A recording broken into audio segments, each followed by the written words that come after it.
us a little bit about it. Okay, well, thank you so much, Mr. Wayne, for the invitation. I'm glad to be here, and I have just really enjoyed all of the content that's been shared.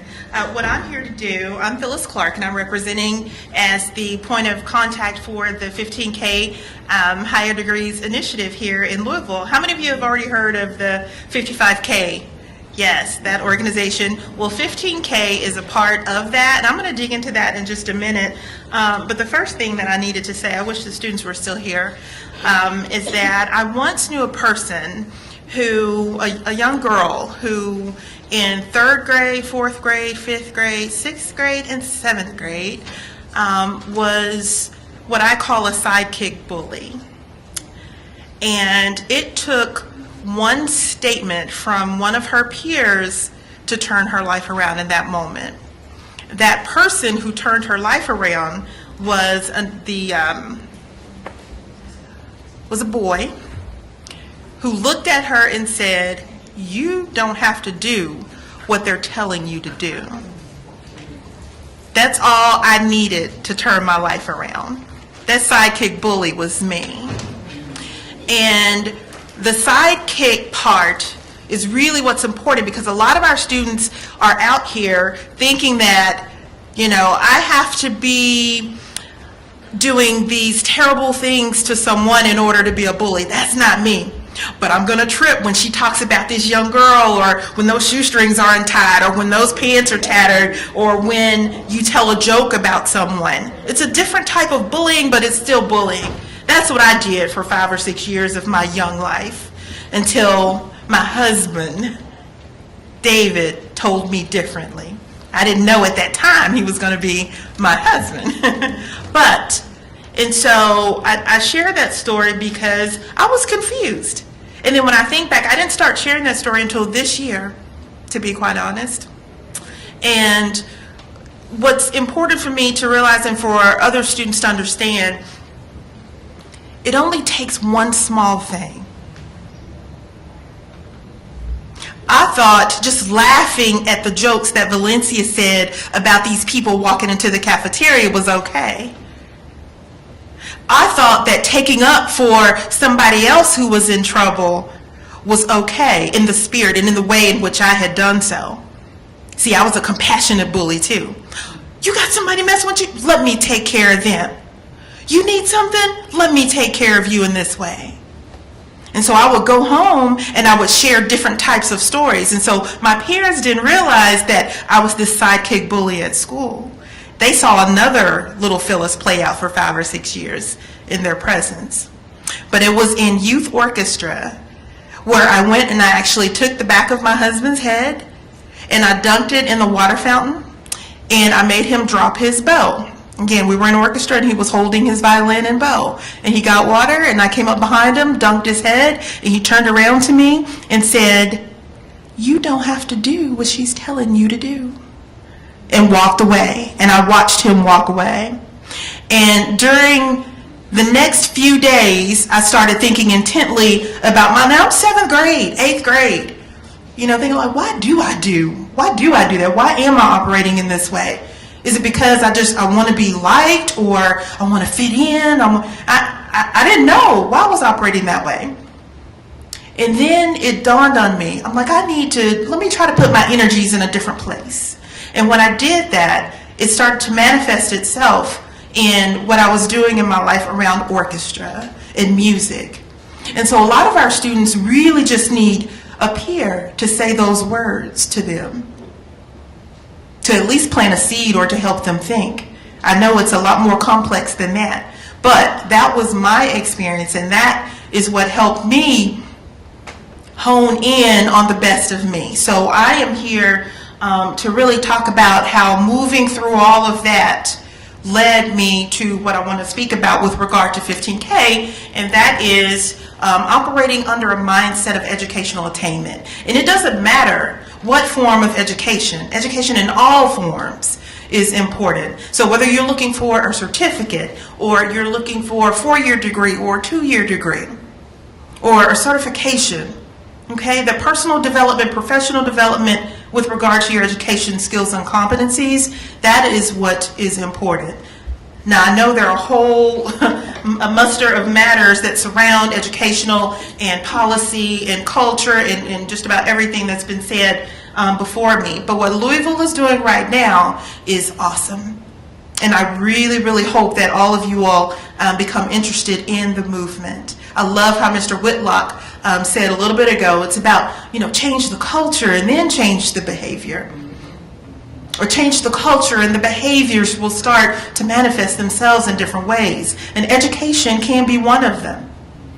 And so 15K is the magic number. Well, it may not be magic. Let's just say it's a number right now that we are looking for in terms of degree production for the African American community. The 55,000 is the number that we're looking for with regard to degree production for the entire community of Louisville. We rank last, you all, when you look at our peer cities and how they produce on an educational attainment level.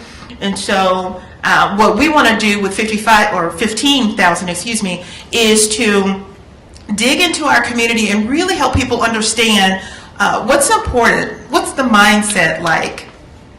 How can you prepare for college? How can you help?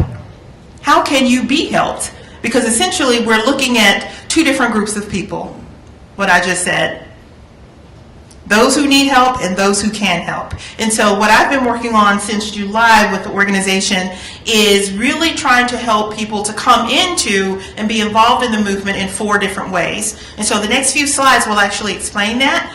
And I hope to be able to make a connection with you in one of these ways. The first way is by becoming a champion. And a champion is a messenger, basically. We need people to promote education in whatever way you feel and you want to do that. And we will even go as far as to create the content and the information for you, and all you have to do is share it, care about it, and be willing to tell someone about it. The next one is becoming an actionist, and you can do all of this from our website. But an actionist is someone who simply wants to volunteer, who can simply be there.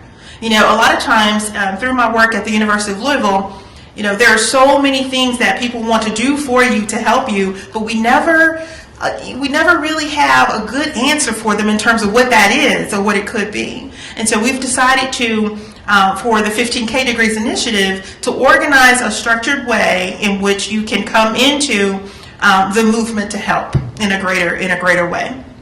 So the second way, actionist, is volunteering at an event. Maybe you have an expertise or you have a discipline where you'd be willing to come and talk to some undergraduates at the University of Louisville or Spalding or one of the other local colleges and talk about your learning journey or your area of expertise.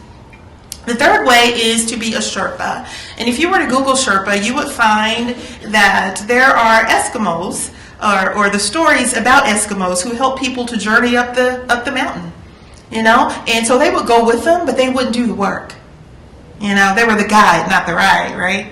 And it's important for them to, the people who were going trying to reach the summit, to have help.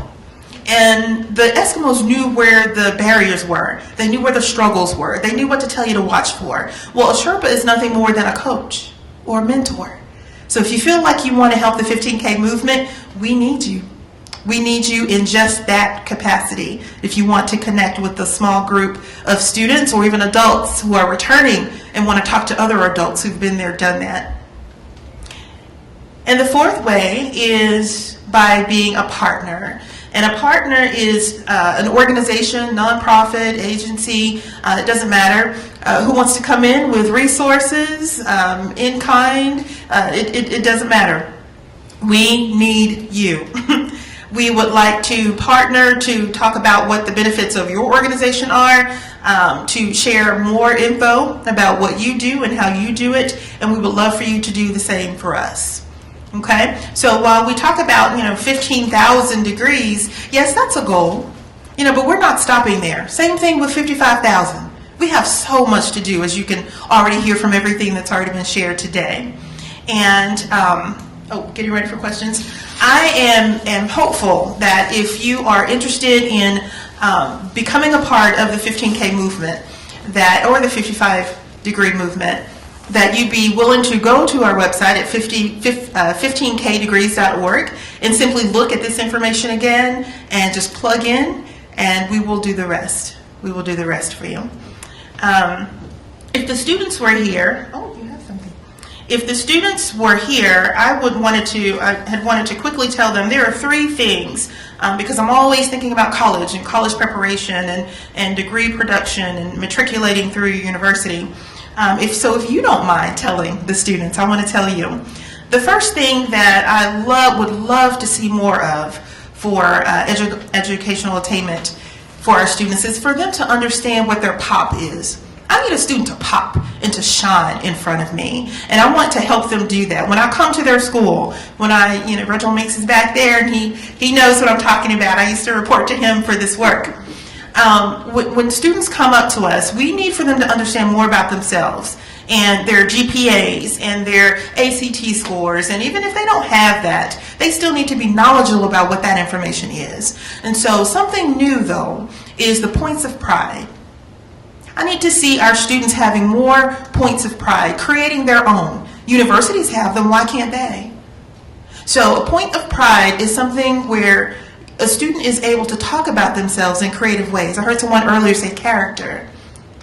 I need for students to talk more about themselves in terms of their passions, what they're interested in. I want to know this. I don't want to say I don't know. I don't want to see blank faces anymore.